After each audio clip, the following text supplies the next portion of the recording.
पवन सुत हनुमान की, बिलहा माता की, बिलहा भवानी की, चंद्रिका मैया की, गंगा मैया की, भारत माता की, भारत माता की।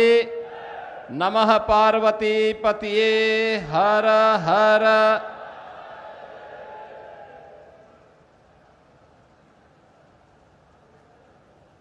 जनपद प्रतापगढ़ की प्रतापगढ़ और विश्वनाथगंज 2 विधानसभाओं से जुड़ी हुई परियोजनाओं के लोकार्पण और शिलान्यास के आज के इस कार्यक्रम में समारोह में उपस्थित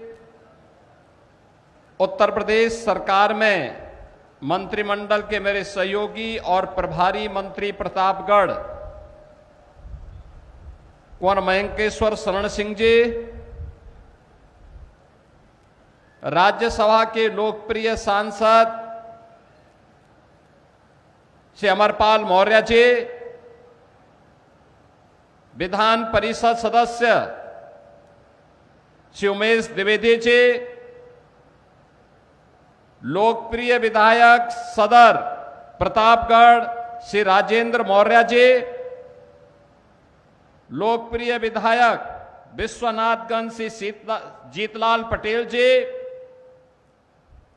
अध्यक्ष नगर पालिका परिषद श्रीमती प्रेमलता सिंह जी,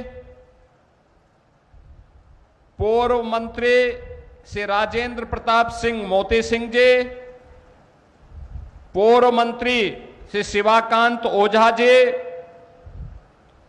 पूर्व सांसद श्री विनोद सोनकर जी, भारतीय जनता पार्टी के प्रदेश के प्रवक्ता श्री दिनेश प्रताप सिंह जी, जिला अध्यक्ष श्री आशीष श्रीवास्तव जी, पूर्व विधायक श्री अभय कुमार उर्फ धीरज ओझा जी, भारतीय जनता पार्टी के वरिष्ठ नेता राजा अनिल प्रताप सिंह जी, जिला सहकारी बैंक प्रतापगढ़ के अध्यक्ष श्री राजीव प्रताप सिंह नंदन जी, आज की इस सभा में उपस्थित प्रतापगढ़ के मेरे सभी उपस्थित बहन और भाइयों, आज प्रतापगढ़ में इतनी शानदार बारिश पड़ रही है और बारिश का इस सीजन में क्या महत्व है मुझसे ज्यादा आप जानते हैं। वैसे भी प्रतापगढ़ को तो समझाने की आवश्यकता पड़ती ही नहीं, वे स्वतः ही समझे हुए लोग हैं।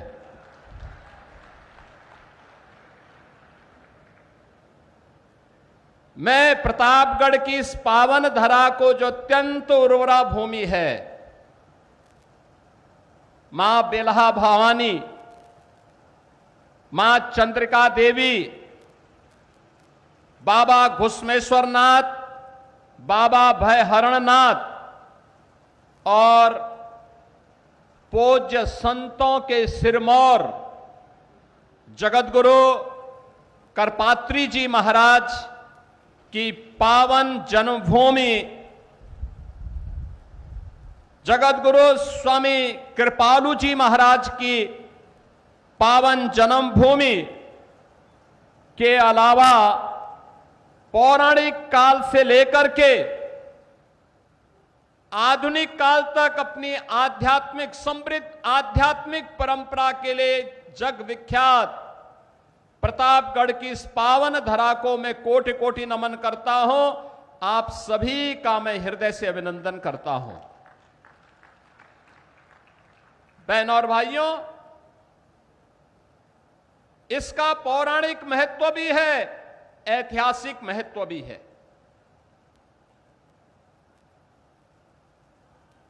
शांति में अध्यात्म के मार्ग का अनुसरण करके लोक कल्याण का मार्ग प्रशस्त करना, धर्म और राष्ट्र पर संकट आए तो प्रतापगढ़ उसमें पीछे नहीं रहा। 1857 का प्रथम स्वातंत्र समर इसी प्रतापगढ़ की धरती से बाबू गुलाब सिंह जी ने शंखनाद किया था। यहां के रणबांकुरों ने विदेशी हुकूमत की जड़ों को उखाड़ने का काम किया था और भारत की संविधान सभा के सदस्य के रूप में पंडित मुनीश्वर दत्त उपाध्याय जी ने, मध्य प्रदेश के पूर्व मुख्यमंत्री बाबूलाल गौर जी ने और सुप्रसिद्ध साहित्यकार हरिवंश राय बच्चन जी की भी ये भूमि है, पावन जन्म भूमि कही जाती है प्रतापगढ़। इतनी समृद्ध परंपरा के साथ जुड़ करके आज का हमारा प्रतापगढ़ आंवले की औषधीय मिठास को लेकर के दुनिया के अंदर अपनी आभा को बिखेर रही है, तो साथ ही साथ आपके द्वारा चुने गए हमारे विधायक श्री राजेंद्र मौर्य जी की रसमलाई की मिठाई भी हम सबको कभी कभी खाने का अवसर प्राप्त होता है। बहनों और भाइयों, समाज स्वावलंबन के पथ पर अग्रसर हो जाए तो इससे बढ़कर के बात दूसरी नहीं होती है, और प्रतापगढ़ स्वावलंबन का उदाहरण है।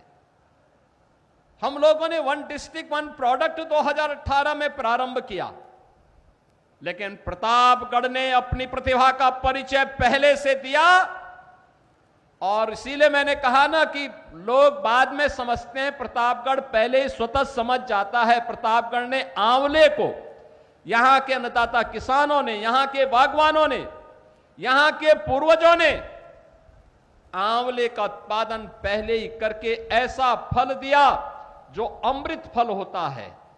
यानी अमृत फल जो भी खाएगा, किसी भी उम्र का व्यक्ति होगा, कच्चा खाएगा, चटनी खाएगा, मुरब्बा खाएगा, या फिर उसका अचार खाएगा, या फिर उसके बनने वाले जो भी उत्पाद खाएगा, वो नुकसान नहीं करेगा। और यही तो प्रतापगढ़ की विशेषता है। और इसीलिए मुझे जब भी अवसर मिलता है, मैं प्रतापगढ़ आने का मुझे मौका मिलता है तो मैं जरूर आता हूं, और मुझे यहां की समृद्धि को देख करके अच्छा लगता है। आज मुझे इन 2 विधानसभाओं से जुड़ी हुई परियोजनाओं को लेकर के यहां आने का अवसर प्राप्त हुआ है। और मैं देख रहा था, पिछली बार मैं आया था तो राजेंद्र मौर्य जी बहुत नाराज हो रहे थे, ये काम नहीं हुआ, वो काम नहीं हुआ, वो काम नहीं हुआ। हमने कहा भी देखो, ये सब काम होंगे, बस एक दिन आप अपनी रसमलाई खिला दीजिए, बाकी तो अपने आप सारी चीजें आगे बढ़ती जाएंगे। और आपने देखा होगा, अब वो कहने लग गए ये काम हो गया, वो काम हो गया, वो काम हो गया, वो काम हो गया, सारे काम हो गए हैं। और उन्होंने गिनाना शुरू किया। जब उन्होंने भी और जीतलाल पटेल जी ने जब गिनाना शुरू कर दिया, ये होती है एक जनप्रतिनिधि की यात्रा। कैसे वो जनप्रतिनिधि जनता के लिए समर्पित होकर के विकास की योजनाओं को जमीनी धरातल पर उतार करके उनके जीवन में परिवर्तन लाने का कार्य करता है। आज हमारा प्रतापगढ़ जनपद उसका उदाहरण बन रहा है। बहनों और भाइयों, इसके लिए जनप्रतिनिधियों को प्रयास करना होता है। उस प्रयास का ही परिणाम है। कोई 17 के पहले सोचता था कि प्रतापगढ़ में मेडिकल कॉलेज बनेगा? आज प्रतापगढ़ में यहां पर डॉक्टर सोनेलाल पटेल जी के नाम पर एक भव्य मेडिकल कॉलेज प्रतापगढ़ के पास, और आज हम लोग शिलान्यास कर रहे हैं नर्सिंग कॉलेज का भी। अब यहां की बेटियां नर्सिंग की पढ़ाई इसी मेडिकल कॉलेज में करेंगी, और देश और दुनिया के अंदर नर्सिंग के क्षेत्र में अपनी सेवाओं के माध्यम से आरोग्यता के लक्ष्य को प्राप्त करने में अग्रसर होंगे। प्रतापगढ़ के अंदर होगा। मां बेला भवानी के मंदिर के सुंदरीकरण का कार्य हो, या चंद्रिका देवी मंदिर के, जगत गुरु करपात्री जी महाराज से जुड़े हुए स्थल के बारे में किए जाने वाले कार्यों को आगे बढ़ाने का हो, या कनेक्टिविटी के लिए प्रतापगढ़ को बेहतर अवसर उपलब्ध करवाना, या फिर गंगा एक्सप्रेसवे के माध्यम से प्रतापगढ़ की दूरी को प्रयागराज के साथ साथ पश्चिमी उत्तर प्रदेश से और कम कर देना, आज ये प्रतापगढ़ के अंदर दिखाई दे रहा है। बहनों और भाइयों, इंफ्रास्ट्रक्चर जितना मजबूत होगा, आपकी गति जितनी तेज होगी, याद रखना प्रगति उतनी ही आगे बढ़ती हुई दिखाई देगी, और यही प्रगति आपकी समृद्धि का आधार बनने वाली है। और इसीलिए डबल इंजन की सरकार ने प्रधानमंत्री मोदी जी के मार्गदर्शन और उनके यशस्वी नेतृत्व में उन लक्ष्यों को प्राप्त करने की दिशा में प्रयास आज हम सबको हर जनपद में देखने को मिलता है। प्रतापगढ़ आज से 9 वर्ष पहले, 10 वर्ष पहले एक पिछड़े जनपदों में इसकी गिनती होती थी। लोग बोलते थे प्रतापगढ़ में होगा नहीं जी, कनेक्टिविटी नहीं है, बुनियादी सुविधाएं नहीं है, सड़कें नहीं हैं, आवागमन के साधन नहीं है, यहां का आंवला दम तोड़ रहा था, लोग हतोत्साहित थे, जिससे बात करो हतोत्साहित था। लेकिन आज कोई व्यक्ति हतोत्साहित नहीं है। आज सरकार का प्रोत्साहन है तो उसके मन में उत्साह है, उज्जवल भविष्य की एक बेहतर आशा है। बहनों और भाइयों, इसी प्रोत्साहन का तो अभाव था 17 के पहले, इसी प्रोत्साहन का अभाव था 2014 के पहले इस देश में, इसी प्रोत्साहन का अभाव था 2017 के पहले इस प्रदेश में। परिणाम क्या था? गरीब हताश और निराश था, नौजवान पलायन करता था, अन्नदाता किसान आत्महत्या करने के लिए मजबूर था, बेटी और बहन असुरक्षित महसूस करती थी, कोई पुरसा हाल नहीं था, कारीगर बेरोजगार था, कहीं पर भी कोई किसी के लिए आशा की किरण नहीं दिखाई दे रही थी। यही अंतर आया है। पिछली सरकारों ने 1 डिस्ट्रिक्ट 1 माफिया दिया, हमने 1 डिस्ट्रिक्ट 1 मेडिकल कॉलेज दिया है, और 1 डिस्ट्रिक्ट 1 प्रोडक्ट देकर के आपकी परंपरागत उद्यम की ब्रांडिंग की है, उसको मार्केट के साथ जोड़ने का काम किया है, उसको पैकेजिंग के साथ जोड़ने का कार्य किया है, और उसे दुनिया के बाजार में पहुंचा करके अपने कारीगरों को, हस्तशिल्पियों को, अन्नदाता किसानों को ज्यादा दाम मिले, आज इसके लिए कार्य प्रारंभ हुआ है। बहनों और भाइयों, उनकी मानसिकता माफिया राज पर विश्वास करने की थी, तो माफिया पालते थे, गरीब की सुनवाई नहीं होती थी, किसान की सुनवाई नहीं होती थी, युवा के लिए नौकरी और रोजगार नदारद था, बहन और बेटी असुरक्षित थी, व्यापारी असुरक्षित था। आज गरीब को योजनाओं का लाभ मिल रहा है, बिना भेदभाव के मिल रहा है। हमने कभी ये नहीं देखा कि चेहरा देख करके नहीं दिया योजना का लाभ। हमने ये नहीं कहा कि ये हमारा वोट है तो हम इसको देंगे, ये नहीं है तो नहीं देंगे। हमने तो एक ही बात कही जो मोदी जी ने 2014 में कही थी कि सबका साथ सबके विकास का, योजना का लाभ सबको देंगे, बिना भेदभाव के देंगे। 15 करोड़ गरीबों के लिए फ्री में राशन की सुविधा का लाभ, 10 करोड़ लोगों को यूपी के अंदर आयुष्मान भारत में 5 लाख रुपए की स्वास्थ्य कवर उपलब्ध करवाया जा रहा है। 70 वर्ष के हर एक व्यक्ति को, जितने भी वृद्धजन हैं, वरिष्ठ नागरिक हैं, उन्हें फ्री में 5 लाख रुपए की प्रतिवर्ष स्वास्थ्य सुविधा का लाभ उपलब्ध करवाया जा रहा है। हर गवर्नमेंट मेडिकल कॉलेज में, डिस्ट्रिक्ट हॉस्पिटल में फ्री में उपचार की व्यवस्था है। और मंच पर बैठे हुए जनप्रतिनिधि और महानुभाव कोई पत्र देते हैं कि फलाना व्यक्ति बीमार है, उपचार नहीं करा पा रहा है, या कोई गरीब मेरे पास पत्र भेज देता है कि उपचार नहीं करा पा रहा हूं, मुख्यमंत्री राहत कोष से बिना किसी सिफारिश के, बिना कुछ देर किए हुए मैं तत्काल उसको पैसा उपलब्ध कराता हूं, जाओ पैसा से उपचार कराओ। यही सुनवाई 2017 के पहले इस राज्य में नहीं थी। उज्ज्वला योजना में हर गरीब के लिए फ्री में रसोई गैस के सिलेंडर, हर गरीब को आवास की सुविधा का लाभ, प्रधानमंत्री आवास योजना, मुख्यमंत्री आवास योजना, 65 लाख गरीबों को हमने प्रदेश में फ्री में एक एक आवास उपलब्ध करवाया है। हर गरीब के घर में शौचालय उपलब्ध करवाया है। इस सुविधा का लाभ इसलिए जिससे गरीब का जीवन स्तर उठे, उसके जीवन में भी खुशहाली आए, उसके बच्चे भी सम्मानजनक ढंग से आगे बढ़ के इस प्रदेश की समृद्धि के माध्यम से भारत की प्रगति के मार्ग को प्रशस्त कर सके। इसलिए ये कार्यक्रम आगे बढ़ रहे हैं।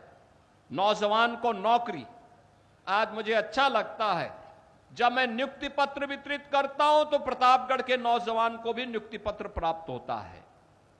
2017 के पहले एक सपना था। हमने जब प्रदेश में पुलिस भर्ती किया, पुलिस की भर्ती में 60,000 भर्तियों में मैंने देखा प्रतापगढ़ के अंदर के भी सैकड़ों बच्चे प्रतापगढ़ के जनपद के भी यूपी पुलिस में भर्ती हुए। हम Uttar Pradesh public service commission का परिणाम देखते हैं तो मुझे अच्छा लगता है, प्रतापगढ़ का नौजवान भी आ रहा है। अधीनस्थ सेवा चयन आयोग व शिक्षा चयन आयोग, जब भी कोई परिणाम आता है प्रतापगढ़ के नौजवान भी उसमें स्थान प्राप्त करते हैं। बहनों और भाइयों, पहले यही नौकरी पर, इन नौजवानों की इस नौकरी पर सेफई, घराना डकैती डाल करके इसकी नीलामी करता था और गरीब का बच्चा, होनहार प्रदेश का नौजवान इन नौकरियों से वंचित रहता था। तो जब नौजवान वंचित होगा, वो पलायन करेगा तो दुर्गति तो तय है। और इसीलिए तो उत्तर प्रदेश बीमारू हुआ था, इसीलिए पहचान का संकट खड़ा हुआ था। ये वही प्रदेश है। हमने ये डबल इंजन की भाजपा सरकार ने, एनडीए सरकार ने कोई अलग से नहीं किया। तंत्र वही, लोग वही, राज्य वही, केवल कार्य करने की स्टाइल बदली है, कार्य करने की स्टाइल। हर गरीब को उसका हक मिले, हर नौजवान का रोजगार पर अधिकार है, हर अन्नदाता किसान को शासन की योजना का लाभ मिले। आपने देखा होगा अन्नदाता किसान को प्रधानमंत्री फसल बीमा की योजना हो, प्रधानमंत्री कृषि सिंचाई की योजना हो, या फिर प्रधानमंत्री किसान सम्मान निधि, या निजी ट्यूबवेल को मुफ्त में बिजली की सुविधा उपलब्ध करवाने की व्यवस्था, ये उत्तर प्रदेश में भारतीय जनता पार्टी की डबल इंजन की सरकार ने किया है। अन्नदाता किसान खुशहाल हो, उसके लिए प्रोक्योरमेंट सेंटर खोलने की व्यवस्था, कॉमन सर्विस सेंटर के माध्यम से लोकल उत्पाद को पहचान दिलाने की व्यवस्था, ये डबल इंजन की सरकार कर रही है। भारतीय जनता पार्टी और एनडीए की सरकार कर रही है। बहनों और भाइयों, कारीगरों को सम्मान दिलाने का कार्य हो, हस्तशिल्पियों को योजना का लाभ देने का कार्य हो, जो नौजवान अपना रोजगार करना चाहता है उस नौजवान के लिए मुख्यमंत्री युवा उद्यमी स्कीम के अंतर्गत 5 लाख रुपए बिना ब्याज के, बिना गारंटी के उसको उपलब्ध करवाने का कार्य हो। मैं भी मंच पर उपलब्ध करा रहा था। क्या उत्साह था उन नौजवानों में, जिन बच्चों के अभिभावक नहीं रहे, मुख्यमंत्री बाल सेवा योजना के माध्यम से उन बच्चों को 4,000 रुपए हर महीना उपलब्ध करवाते हैं, हर प्रकार की सुविधा उपलब्ध करवाते हैं।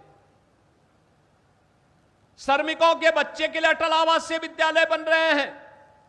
गरीब के बच्चे भी पढ़ेंगे, लिखेंगे, अच्छा बनेंगे। आज उनके लिए आप देखते होंगे हर गरीब के बच्चे को बेसिक शिक्षा परिषद के विद्यालयों में ऑपरेशन कायाकल्प के माध्यम से हमारी सरकार ने तमाम सुविधाएं दी हैं। अच्छी फ्लोरिंग दी है, स्मार्ट क्लास दी है, डिजिटल लाइब्रेरी दी है, फर्नीचर उपलब्ध करवाने के कार्य किए हैं, पेयजल और टॉयलेट की व्यवस्था दी है। हर बच्चे के लिए 2 यूनिफॉर्म दे रहे हैं, बैग दे रहे हैं, बुक्स दे रहे हैं, जूता मोजा दे रहे हैं, स्वेटर दे रहे हैं। इस 17 के पहले नहीं मिलता था, 17 के पहले नहीं मिलता था। शिक्षक पूरी तन्मयता के साथ उन बच्चों को पढ़ा सकें। शिक्षक हो, शिक्षा मित्र हो, अनुदेशक हो। शिक्षा मित्र और अनुदेशकों के मानदेय को बढ़ाया गया।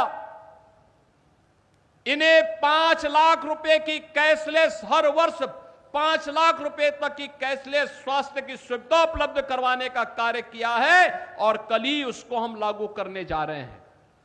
ये केवल घोषणा नहीं होती है, बोला जाता है। युवाओं के लिए, स्पोर्ट्स के लिए इंडोर स्टेडियम बन रहे हैं, ग्रामीण स्टेडियम बन रहे हैं, कहीं फ्लाईओवर आवागमन के लिए बन रहे हैं, कहीं ब्रिजेज बन रहे हैं, कहीं डबल लेन की, कहीं 4 लेन की सड़कें बन रही हैं, कहीं बाईपास बन रहे हैं। यही तो डबल इंजन सरकार की पहचान है। हर तबके को विकास की योजना के साथ जोड़ना, हर बेटी, हर बहन को सम्मानजनक जीवन यापन करने के लिए सुविधा उपलब्ध करवाना। और बहनों और भाइयों, आज मुझे प्रतापगढ़ सदर और विश्वनाथगंज, इन 2 विधानसभाओं की इन परियोजनाओं के लोकार्पण और शिलान्यास के ही उद्देश्य से आपके बीच में आने का अवसर प्राप्त हुआ है। मैं आप सबका आह्वान करूंगा। बहनों और भाइयों, आपने कांग्रेस, समाजवादी पार्टी, बहुजन समाज पार्टी और इन तमाम अन्य दलों के दलदल को देखा है। प्रदेश के नौजवानों के सामने, प्रदेश के नागरिकों के सामने जिन्होंने पहचान का संकट खड़ा किया था, वे लोग फिर से चुनाव नजदीक आते हुए देख करके फिर से उनके सिर उठते हुए दिखाई दे रहे हैं। वे साजिशें कर रहे हैं। आज जो प्रगति दिखाई देती है, आज जो पहचान के संकट से मुक्ति मिली है, उपद्रव से मुक्ति मिली है, आज जो उत्साहपूर्ण वातावरण यूपी के अंदर है, आज जो यूपी की प्रगति है, यह प्रगति इन विपक्षी दलों को अच्छा नहीं लगती है। इनको विरासत का सम्मान अच्छा नहीं लगता है। मां बेला भवानी हो या मां चंद्रिका देवी मंदिर में या करपात्री जी महाराज के पावन जन्मस्थली के पुनरुद्धार के कार्यक्रम को इन्हें अच्छा नहीं लगता। नौजवानों को रोजगार देना विपक्ष के लोगों को अच्छा नहीं लगता है, क्योंकि ये नौजवान जब कार्य करेंगे तो ये जातिवाद की राजनीति समाप्त होगी। विपक्ष फिर से जातीय आधार पर समाज के ताने बाने को बांटना चाहता है, छिन्न भिन्न करना चाहता है। हमें इससे ऊपर उठना पड़ेगा, हमें इससे आगे बढ़ना पड़ेगा। और किस किस प्रकार के मुद्दों को लेकर के आते हैं, कोई मुद्दा नया नहीं। जाति के नाम पर विभाजन या आस्था पर प्रहार, यही है आज कांग्रेस और समाजवादी पार्टी का मात्र ये 2 मुद्दे बचे हुए हैं। आपने देखा होगा पिछले कुछ दिनों से इनके द्वारा भारत की सनातन आस्था पर प्रहार करने की कितनी शरारतें हो रही हैं, किस प्रकार की बयानबाजी की जा रही है। याद करिए, जो कांग्रेस कहती थी कि राम हुए ही नहीं, जो कांग्रेस कहती थी कि कृष्ण हुए ही नहीं, अयोध्या में जो कांग्रेस, जो समाजवादी पार्टी बाबरी ढांचे का समर्थन करके उसके लिए घड़ियाली आंसू बहा रही थी, आज वही कांग्रेस और समाजवादी पार्टी गिरगिट की तरह कैसे रंग बदली है, अब आप देख रहे होंगे। अब कह रहे हैं अयोध्या में आस्था के साथ खिलवाड़ हो रहा है। अरे आस्था के साथ कौन खिलवाड़ हो रहा है तो बताओ पहले। और तुम्हारी आस्था कब से अयोध्या पे हो गई है? ये राम भक्त बोले कि हमारी आस्था अयोध्या पर है, इनको बोलने का अधिकार है। इन्होंने, इनके पूर्वजों ने अयोध्या के लिए लड़ाई लड़ी है, ये बोल सकते हैं, लेकिन कांग्रेस को बोलने का कोई अधिकार नहीं है। जो कांग्रेस राम के अस्तित्व को नकारती थी, जो समाजवादी पार्टी राम भक्तों पर गोली चलाती थी, वे आस्था की कौन सी बात कर रहे हैं? जो धार्मिक हिंदू विरासत से जुड़े हुए धार्मिक स्थलों के पुनरुद्धार का पैसा कब्रिस्तान की बाउंड्री वाल पर खर्च कर देते थे, वे लोग कौन सी आस्था की बात कर रहे हैं? और यही प्रश्न आपको करना चाहिए समाजवादी पार्टी और कांग्रेस के लोगों से। उनसे पूछना चाहिए, वे जब तुम्हारी सरकार थी तब तुम राम भक्तों पर गोली चलाते थे, जय श्री राम बोलने पर लाठी डंडा चलाते थे। कांग्रेस सुप्रीम कोर्ट में तक बोलती थी कि राम तो हुए ही नहीं। ये कांग्रेस के हाल थे। देश की सबसे बड़ी, सबसे प्राचीन, पुरानी पार्टी, राजनीतिक पार्टी इस प्रकार की बात उस समय कहती थी। लेकिन बहनों और भाइयों, अब यह देश कांग्रेस और समाजवादी पार्टी के चंगुल में नहीं फंसने वाला है। आज की अयोध्या डबल इंजन सरकार के विजन के अनुरूप, प्रधानमंत्री मोदी जी के विजन के अनुरूप आज की अयोध्या प्रभु श्री राम के समय के अयोध्या का स्मरण कराती है। क्या नई अयोध्या है, क्या बेहतरीन कनेक्टिविटी है। जहां से जाओ 4 लेन की कनेक्टिविटी, अयोध्या के लिए रेलवे की ब्रॉड गेज की डबल लाइन की सुविधा, और अयोध्या में इंटरनेशनल एयरपोर्ट महर्षि वाल्मीकि के नाम पर, यह केवल भारतीय जनता पार्टी कर सकती है। भारतीय जनता पार्टी के डबल इंजन सरकार ही कर सकती है। महर्षि वाल्मीकि के नाम पर इंटरनेशनल एयरपोर्ट, निषाद राज के नाम पर अयोध्या में रेन बसेरा का निर्माण, माता सबरी के नाम पर भोजनालय का निर्माण। आज आप राम जी की पेड़ी में जाइए, कितनी शानदार वहां पर लोग स्नान कर सकते हैं, कितनी सुंदरता है। आज की अयोध्या हरेक को आकर्षित करती है, दुनिया को आकर्षित करती है। और यही तो पीड़ा विपक्ष की है कि न चाहते हुए, इनके दुष्प्रचार के बावजूद भी इतने लोग अयोध्या कैसे आ रहे हैं। उनको चिंता इस बात की है। और कभी कभी तो मुझे संदेह होता है, संदेह इस बात का होता है कि ये लोग एक घटना को किस तरीके से बढ़ा करके हिंदुओं को अपमानित करके आस्था पर प्रहार करने का काम कर रहे हैं। मैं समाजवादी पार्टी और कांग्रेस के लोगों से पूछना चाहता हूं, अयोध्या में जिस कथित चोरी पर तुम हिंदू आस्था पर खिलवाड़ कर रहे हो, एक भी बार बताओ वक्फ के नाम पर हजारों हेक्टेयर लैंड प्रदेश में भी और देश के अंदर भी बेची गई। एक भी बार ये लैंड गरीब की थी, कमजोर तबके के लोगों की थी। ये लैंड जिसको गरीबों के नाम पर पट्टा दिया जा सकता था, जहां पर कन्वेंशन सेंटर बनाया जा सकता था, जहां पर किसी राजेंद्र मौर्य जैसे किसी गरीब व्यापारी के लिए दुकानें और व्यापारिक प्रतिष्ठान बनाए जा सकते थे, जहां से वह अपनी प्रतिभा और अपनी कारीगरी का परिचय देकर के दुनिया को देता। इन्होंने वक्फ के नाम पर उस लैंड को कब्जा करवा करके, बेच करके, और कुछ चुनिंदे लोगों ने वक्फ के नाम पर उस लैंड का वारा न्यारा किया है। एक भी बार कांग्रेस और समाजवादी पार्टी बोली नहीं, एक भी बार बोली नहीं। अयोध्या के बारे में तो मैंने पिछले दिनों ही कहा था, अयोध्या में श्री राम जन्मभूमि तीर्थ क्षेत्र न्यास ने उत्तर प्रदेश सरकार से एसआईटी के गठन की बात की थी और मैंने कहा था एसआईटी दूध का दूध और पानी का पानी करके रहेगी। और बहनों और भाइयों, अयोध्या में एसआईटी ने जो जांच की, प्रारंभिक रिपोर्ट के आधार पर ट्रस्ट ने कार्रवाई करते हुए एफआईआर दर्ज कराई। एफआईआर के आधार पर जिनके खिलाफ साक्ष्य थे उसके आधार पर कार्रवाई भी हुई है। लेकिन मैं कहता हूं, वक्फ के नाम पर समाजवादी पार्टी और कांग्रेस के लोगों के मुंह पे फेविकोल क्यों लग जाता है? क्यों इनका मुंह बंद हो जाता है? कैसे ये लोग हिंदुओं के धार्मिक स्थलों पर हिंदुओं के द्वारा दिए गए पैसे का दुरुपयोग कब्रिस्तान की बाउंड्री के नाम पर करते थे? तब आस्था आहत नहीं हो रही थी।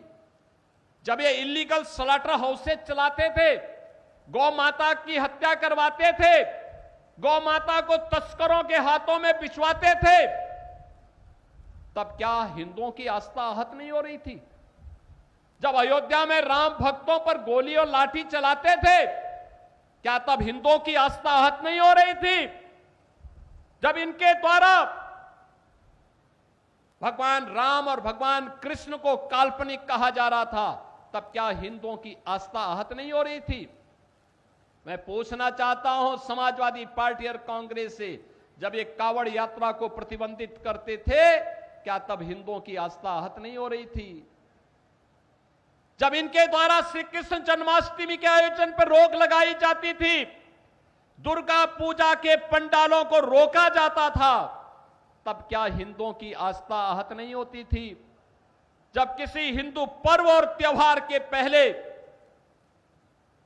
दंगे और उपद्रव शुरू होते थे, तब क्या हिंदुओं की आस्था आहत नहीं होती थी? क्या इसका जवाब कांग्रेस और समाजवादी पार्टी के लोग देंगे? और यह प्रश्न हम में से हर जागरूक नागरिक को इनसे करना चाहिए।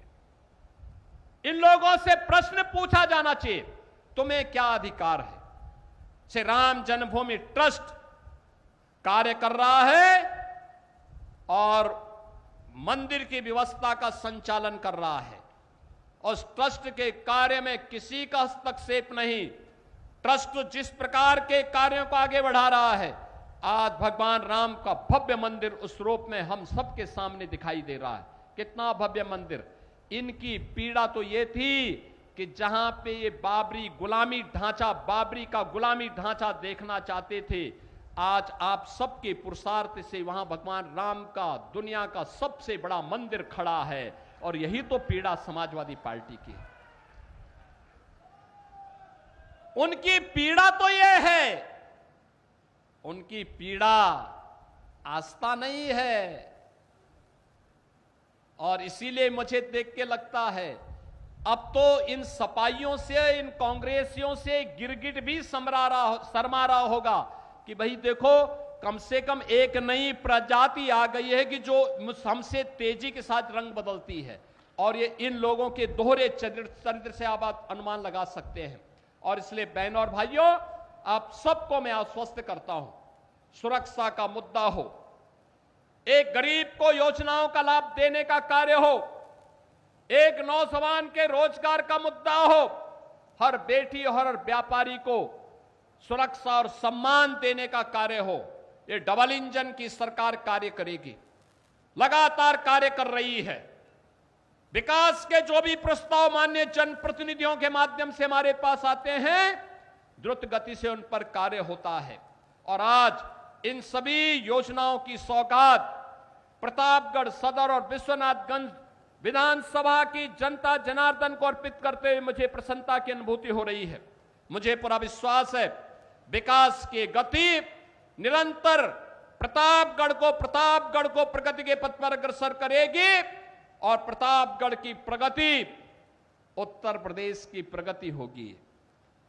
उत्तर प्रदेश की प्रगति प्रधानमंत्री जी के विकसित भारत की संकल्पना को पूरा करेगी। और विकसित भारत की संकल्पना भारत के 140 करोड़ भारतवासियों के चेहरे पर खुशहाली लाने का कार्य करेगी। और उसी खुशहाली के लिए आज मुझे एक बार फिर से यहां पर आने का अवसर प्राप्त हुआ। मैं इन सभी योजनाओं की सौगात यहां के नागरिकों को अर्पित करता हूं। मैं अपने विधायक श्री राजेंद्र मौर्य जी को, श्री जीतलाल पटेल जी को हृदय से धन्यवाद देता हूं। मैं यहां पर उपस्थित अपने जो जनप्रतिनिधिगण हैं, श्री अमरपाल मौर्य जी राज्यसभा के माननीय सांसद हैं, यहां के अपने अन्य जनप्रतिनिधियों को, यहां की हमारी नगर पालिका परिषद के अध्यक्ष श्रीमती प्रेमलता सिंह जी को, विधान परिषद सदस्य श्री उमेश द्विवेदी जी को, प्रभारी मंत्री समेत हमारे जितने भी यहां पर वरिष्ठ नेता और पदाधिकारी हैं, इन सबको भी इन योजनाओं की ओर ध्यान आकर्षित करने के लिए हृदय से धन्यवाद देते हुए आप सबके प्रति मैं अपनी शुभकामनाएं देता हूं और विश्वास करता हूं कि प्रतापगढ़ विकास की इस यात्रा में विरासत के साथ समन्वय करते हुए निरंतर आगे बढ़ेगा। आप सबके प्रति मेरी मंगलमय शुभकामनाएं हैं। धन्यवाद। जय हिंद, जय जय श्री राम। बहुत बहुत धन्यवाद। एक बार जोरदार तालियों के साथ अभिनंदन वंदन स्वागत परम आदरणीय श्रद्धेय यशस्वी माननीय मुख्यमंत्री जी का जोरदार तालियों के साथ स्वागत। जय जय श्री राम, जय जय श्री राम। बहुत बहुत धन्यवाद। जनपद प्रतापगढ़ के सभी सम्मानित निवासियों की तरफ से परम आदरणीय श्रद्धेय यशस्वी माननीय मुख्यमंत्री जी को हृदय से आभार प्रकट करते हुए कि आपको आवास की चाबी प्रदान की जाती है।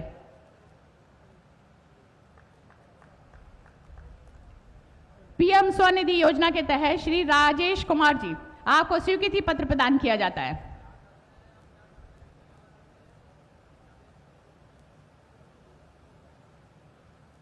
मिनी नंदिनी कृषक समृद्धि योजना के तहत श्रीमती सावित्री मिश्रा आपको 5,90,000 रुपए का डेमो चेक प्रदान किया जाता है और साथ में स्वीकृति पत्र भी प्रदान किया जाता है। एक बार जोरदार तालियां सभी लाभार्थियों हेतु।